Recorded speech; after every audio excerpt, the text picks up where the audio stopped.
Salut à tous, c'est Tony. Donc là, je vais vous expliquer, je le fais pas en live parce que j'ai pas le temps.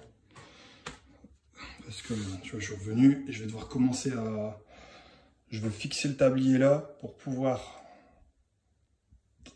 Parce que tu vois, quand tu fixes le tablier, tu peux faire bouger la baignoire et donc je veux que ce soit fixé avant de faire ma dernière ligne là de finition.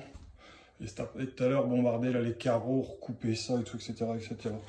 Là, mon pote a choisi de, tu vois, on va couper le carreau de plâtre un peu en biais pour garder ici, là, ça. Donc ce que tu fais quand tu fais ça, tu mets un scotch là. Le scotch de peintre, c'est hyper pratique parce que tu peux écrire dessus. Tu vois, tu écris dessus et hop, ça part pas. Donc tu vois, j'ai défini l'angle, ici et là. J'ai pris mon niveau, je l'ai mis là. J'ai pas fait qu'une équerre. Pourquoi? Parce que ton sol, il peut toujours être partir en cacahuète. Ici, le client, il veut garder le sol. Donc, comment dire, s'il veut garder le sol et qu'il est tordu, ben, il restera tordu. Hein. Tu peux pas garder le sol et le redresser. Enfin, tu peux le faire, mais il faut tout enlever et tout refaire. Donc, ça serait refaire le sol. Donc, moi, ce que je fais, tu vois, je prends un niveau comme ça et j'en mets un deuxième comme ça. Je vais t'expliquer pourquoi. Excuse-moi. Tu prends un niveau comme ça et tu prends le deuxième comme ça, tu vois. Comme ça te permet d'être d'aplomb par rapport à ici et d'avoir aussi ton niveau comme ça. Parce que tu vois, tu pourrais faire un aplomb avec ton niveau comme ça. Logiquement, il faudrait le faire avec un fil à plomb, ça aurait été beaucoup mieux. Mais j'ai pas de fil à plomb dans la bagnole. Et faire ça au laser, c'est 10 fois plus long que faire ça avec deux niveaux. Donc tu vois, moi je fais avec deux niveaux. Comme ça, je le règle comme ça. Je peux régler mon aplomb comme ça. Et du coup, je peux le régler aussi comme ça. Dans les deux axes. Non, attends, excuse-moi. X, Y. Et du coup, lui, il me permet de faire Z. Si tu as fait des maths, tu comprendras. X, Y, Z. Donc, ça me permet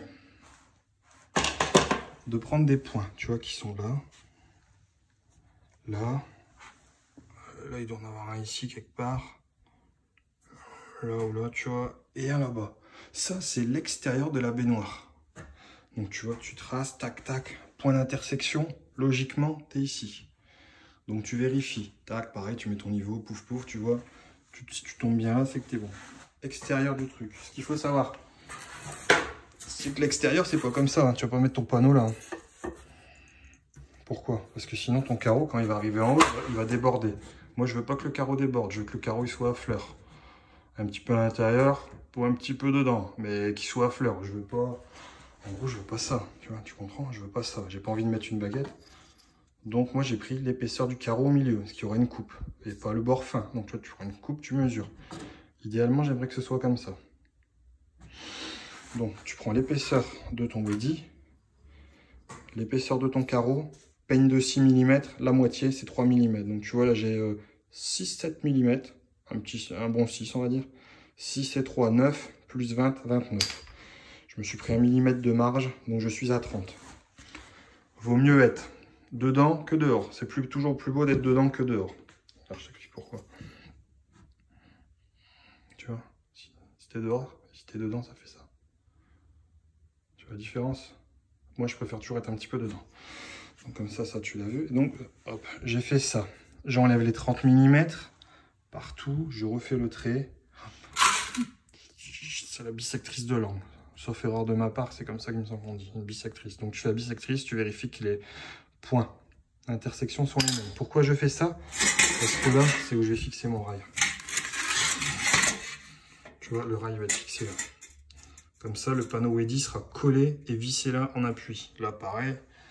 J'aurais pu couper le rail, faire ceci, cela. Là, j'ai des chutes. J'utilise les chutes. Tu vois ce que je veux dire. Ok? Tac. Là, ici, tu vas toujours avoir un montant une semelle parce que, regarde, comme ça, je peux mettre l'un dans l'autre. Là, ici. J'ai dû faire une petite découpe parce que tu vois, mon pote a mis un rail. Il vient trop par ici. C'est, comment dire, c'est pas grave. C'est ce que j'ai choisi de mettre ça. J'aurais pu mettre une petite baguette là ou une équerre et le rail n'aurait pas gêné. Donc, tu vois, j'ai fait une découpe pour pas que ce rail vienne cogner ici, celui-là. Comme ça, ça couinera pas. Là, il faudra que je fasse l'aplomb. Par contre, là, pour régler l'aplomb de ça, j'ai pas tracé au mur, il est tout pourri le mur. Je vais le faire avec mon niveau torpedo. Une fois qu'en bas, je serai bien fixé, j'aurai juste à le glisser, hop, et je serre. Là-bas, je ferai la même chose. Et donc mon wedgie, moi, il va venir ici et il va passer en dessous. Comme ça, tu le sais. J'ai travaillé le wedgie, tu vois, je lui ai fait un truc. Face extérieure, tu vois. Comme ça, je pourrais lui donner l'orientation que je veux. Vu qu'il sera vissé en haut et en bas, là, j'aurais pas forcément besoin de mettre quelque chose. Si j'ai envie, je mettrais peut-être du PU40. Bourré au PU40, comme ça, tu vois, quand je vais l'écraser, le PU va dégager. Il va sortir et ça fera un renfort. Je pense que j'ai tout expliqué. Après, la seule chose que je vais devoir vérifier, c'est si j'ai besoin de faire un renfort ici. Donc, si j'ai besoin de faire un renfort, il y avait des pieds. Tu vois, là, il y avait des pieds. Bah, je mettrai un pied qui viendra de là à là pour faire un renfort, tout simplement. Je pourrais mettre un bout de bois ou faire un quadrillage métallique. Mais j'aime pas mettre quelque chose ici, en métal ou en bois, parce qu'après, ça couine. Souvent, je mets le panneau wedgie. Je t'explique. Là, t'imagines, c'est le panneau. Là, tu as le vis de réglage qui se situe là-bas. Tu vois, ça, c'est le bas. Là, tu as les panneaux. Souvent, je mets un joint PU ici. Comme ça, quand tu remontes et tu règles, hop, il est collé à ta baignoire. Et ça bouge plus. Ok? Donc, je pense que je t'ai tout expliqué. Si tu as des questions, tu les mets en commentaire. Et donc, oui, je vais mettre le panneau là en premier. Je vais essayer de repérer, tu vois, le siphon, il est là. Donc, très important, regarde, tu fais ça. Le siphon est là, donc tu vois. Là, j'écris là tout de suite. Siphon. Pourquoi moi j'écris siphon? Je t'ai déjà expliqué. Je ne fais pas les. Je découpe pas les panneaux wedgie. En gros, il y aura 2-3 carreaux, il n'y aura pas de joint. Et donc c'est là. Et donc tu vois, ici tu fais pareil.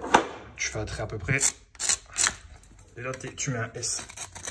Moi je mets un S comme ça, tu vois, j'aurai juste à tirer à un niveau. Et je sais en gros que ça sera à cette hauteur maximale. Hop, hop, hop. Ici qu'il faudra faire une trappe de visite ou laisser de quoi, comme je t'expliquais, passer une lame de cutter.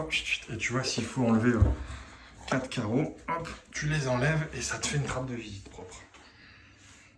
Tout simplement. Bon allez, je vous laisse. Salut, ciao.